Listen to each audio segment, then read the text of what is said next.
E fala, tristas, beleza? Meu nome é Iago e sejam bem-vindos a mais um vídeo aqui no canal. E galera, a convite da Cineflix, eu trago a crítica do filme épico Gladiador 2, dirigido por Ridley Scott. E vamos combinar que fazer continuação não é nada fácil, principalmente se a continuação for de um filme que concorreu a 12 Oscars, acabou ganhando 5 deles, incluindo a categoria de melhor filme e de melhor ator. E aí é claro que esse vai ser o grande desafio de Gladiador 2, afinal de contas, esse filme ele pode ser uma grande desgraça, ou então ele também pode ser considerado como uma cópia barata do filme original. Mas para poder a gente entender o que é o Gladiador 2, vamos falar rapidamente sobre o Gladiador 1. O primeiro filme, que é estrelado por Russell Crowe e foi lançado lá nos anos 2000, continua sendo até hoje um dos maiores dramas épicos da história cinematográfica. Isso porque ele tem uma qualidade técnica muito, mas muito boa. O filme foi muito bem desenvolvido. E ele é a perfeita mistura entre um bom filme de drama e um excelente filme épico. Claro que Gladiador 2, ele também vai ter uma dose de drama, mas o drama aqui nesse filme, ele é muito, mas muito sutil quando a gente compara com o primeiro longa. A sensação que eu tive assistindo a esse novo filme foi de que ele queria ser aquela obra épica que causasse entretenimento, que fosse aquela obra que divertisse o público. E meus amigos, eu posso garantir a vocês que Gladiador 2 é exatamente isso. Uma surra esplêndida de entretenimento. Nessa continuação, a gente segue a vida de Lúcio, que após ter fugido de Roma por questões políticas, ele agora vai retornar para sua casa na condição de escravo gladiador. Ele tá cheio de ressentimento, principalmente em relação à sua mãe, e aí agora esse novo gladiador, ele vai fazer de tudo para poder trazer justiça em nome daquelas pessoas que já partiram, enquanto que tenta destruir o império tirânico dos irmãos Caracalla e Geta. E sim, se a gente for pegar a base desse segundo gladiador e comparar com a primeira, ela é quase que a mesma coisa. Tudo bem que guardando as devidas proporções, mas no fim das contas é a mesma coisa, que é o quê? Um romano que acaba sendo colocado na arena romana para poder satisfazer a sede de sangue tanto da população quanto dos imperadores romanos. A questão toda é a seguinte, é que por mais que esse novo filme ele se baseie no primeiro filme, eu não acho que isso seja um problema como tem muita gente falando aí não. É óbvio que quando a gente tem uma continuação ou a gente tem um reboot, que a comparação ela acabe sendo inevitável, porque a gente faz muito isso. E não tem problema, só que eu acho que nesse caso aqui, a comparação de que Gladiador 1 é melhor do que o 2 ou que o 2 é melhor do que o 1, ela não serve de muita coisa, porque fica muito evidente que o objetivo de Gladiador 1 é totalmente diferente do objetivo de Gladiador 2. Para que assim, né, meu povo, por mais que a gente tenha um novo filme que sempre que possível vá recorrer às suas origens, eu não acho que isso seja no intuito de dizer que a história desse novo filme é vazia, ou então de que as pessoas não tiveram muito o que inventar e aí simplesmente ficavam retornando ao filme original. Não, na verdade eu senti que os momentos em que Gladiador 2 ele retorna ao primeiro filme são para duas coisas. A primeira é para poder prestar homenagem ao que o Gladiador 1 foi, meio que trazer uma nostalgia para aquela galera que assistiu ao primeiro filme, e nos outros momentos é para poder ter um quesito de coerência de narrativa. Afinal de contas, a gente está falando de um filme que se passa no mesmo universo de Gladiador 1 apenas alguns anos após. Então, se não recorresse a esse primeiro filme, se eles começassem a inventar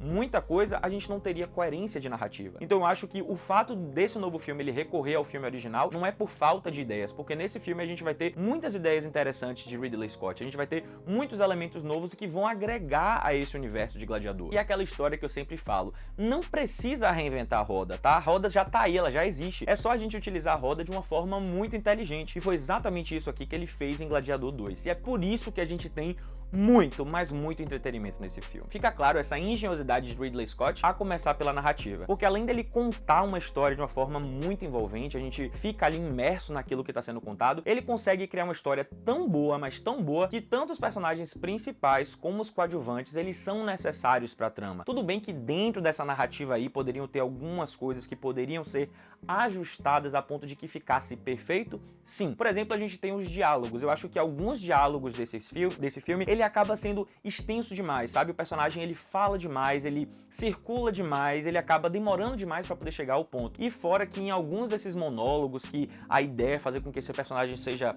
aprofundado, então desse caráter épico ao personagem, isso tudo acaba sendo jogado por água abaixo, quando no meio desse diálogo aí, desse diálogo meio shakespeariano, a gente tem frases de efeito que são totalmente clichês. Mas claro que isso daí, galera, é apenas um ponto, tá? Não quer dizer que isso acontece o tempo inteiro no filme, não, graças a Deus não. E esses monólogos que podem ser chatos ou que podem ser vistos de uma forma não tão interessante, não vai afetar em nada a sua experiência. Eu acho que talvez a questão que possa pegar muita gente aí, principalmente as pessoas que amaram Gladiador 1, é a forma como a política nesse novo filme ela tá sendo utilizada. Fica muito evidente que no primeiro filme a política ela vai ser o ponto alto da história, né? A briga entre Maximus e Commodus está relacionada a uma questão política. Nesse segundo filme a gente tem a política, mas não da forma que a gente tinha no primeiro. Por mais que um dos personagens, inclusive, diga que tudo é política. Mesmo que isso fique explícito no filme, a gente vê que a política que ela é utilizada por Ridley Scott da forma que convém a ele. Quando ele acha que é interessante para a narrativa que seja focado na política,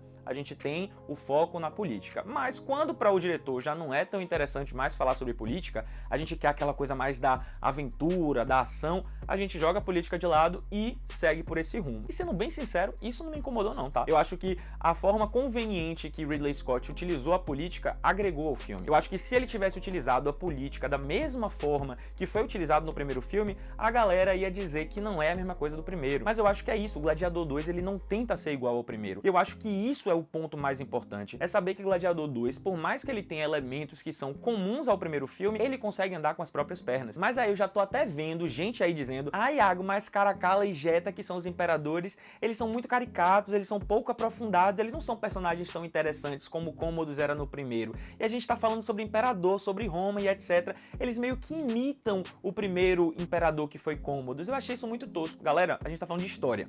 Vamos falar de história? História, todos os imperadores, eles se inspiravam uns nos outros, a galera imitava na cara de pau, só que era óbvio que iam ter imitações que seriam toscas. Fora que Caracalla e Jetta, eles nesse filme nunca foram colocados como imperadores ou personagens super profundos, como foi o caso de Commodus, por exemplo, lá do primeiro filme. Nesse novo filme aqui, os imperadores, eles não são o foco central da trama. Eu acho que os atores, eles foram esplêndidos ao conseguir dar vida a esses personagens caricatos, pouco aprofundados, mas que tiveram sua relevância para a história, tinham ali um motivo de ser naquele universo ali romano. Ridley e os próprios roteiristas, eles tinham essa noção. Eles criaram cada personagem de forma meticulosa, muito, mas muito bem pensado. Até porque aqui em Gladiador 2, o momento motriz ali, o centro da história vai ser entre Lúcius, que é o nosso gladiador, e Macrinus, que é o senhor de Lúcius. Bem, Lúcius ele foi interpretado por Paul Mescal, que é um ator jovem e que tá aí em uma ascensão muito bacana. Mescal fez vários filmes aí de drama, vários filmes aí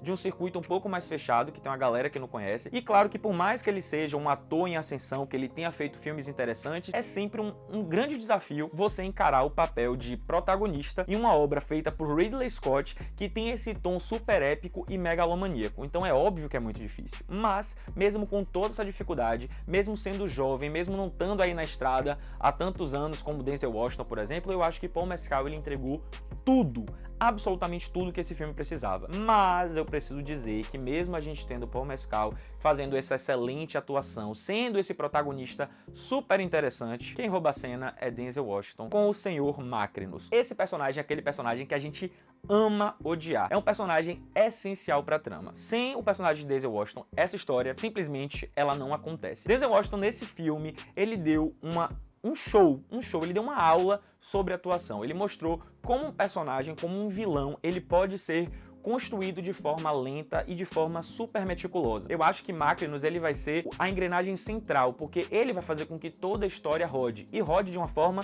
super fluida. Então eu acho que mudar um pouquinho essa relação entre gladiador e imperador e colocar gladiador e o seu senhor, funcionou muito, porque também foge daquela estrutura que a gente viu no primeiro filme. Em outras palavras, meu povo, o que eu quero dizer é que Gladiador 2 é um filme épico excelente, megalomaníaco e que consegue trazer toda a sua grandeza utilizando todas as ferramentas que eles têm à disposição. E utiliza todas essas ferramentas muito, mas muito bem. A narrativa, a atuação, planos de direção, tudo isso é muito bem utilizado. É um filme muito, mas muito gostoso de ver. E por isso eu, Iago, dou 4.5 almofadinhas pra esse filme, porque é uma experiência muito, mas muito divertida mesmo. Eu acho que foi aquilo que eu disse, é uma surra de entretenimento. O filme, ele se propôs a ser um filme de entretenimento e ele consegue entregar um entretenimento em várias camadas muito, mas muito diferentes. Claro que tem essas questões aí, né, né, que eu falei dos diálogos que são um pouco espichados, e também em alguns momentos eu acho que o CGI, que é a computação gráfica, ele deixa a desejar. A cena dos macacos mesmo, eu achei que meio que foram macacos mutantes, não me convenceu muito, mas isso não afeta em absolutamente nada a sua experiência. Então, se você é uma pessoa que gosta de filmes épicos, Gladiador 2 é um filme que você precisa assistir no cinema para poder assistir numa tela grande, num ar-condicionado bom, um sistema de som incrível, porque tudo isso vai fazer com que a sua experiência ela seja ainda melhor. Então é isso, galera, o vídeo tá acabando, eu espero muito que vocês tenham gostado. Se você ainda não curtiu, curte agora, se inscreve no canal e ativa o sininho para não perder nenhuma notificação. Então é isso, valeu!